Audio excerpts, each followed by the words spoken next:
So mga kaibigan, ito na naman ang update ng atin pong grafting ng talong-talong at saka talong. At makikita natin may bulak na siya.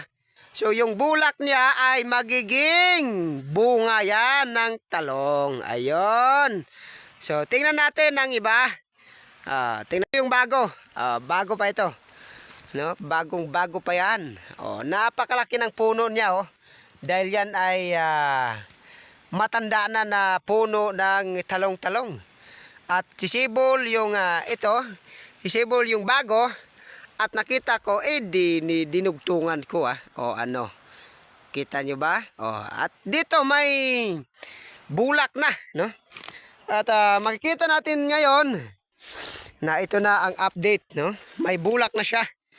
Ayun, may bulak na ano. Kung gusto kayong matuto ay sana mag-subscribe kayo. Dahil marami pa kayong matutunan sa vlog ko. Ayun. No, so tingnan nyo ang puno niya. Puno may mga tinik. Ayan. Ano? Ayun. 'Di ba? So makikita natin ang may first bulak at magiging bunga na yan. Ayan, magiging bunga na yan. Ayun, ito pa. Marami na. Ayun. So, yun lang mga kaibigan. No? Update lang muna tayo. So, kapag bago ka pa sa aking YouTube channel, don't forget to subscribe my YouTube channel para palagi kayong updated sa iba pang in-upload ko na mga videos. Thank you for watching. God bless us all. Bye-bye.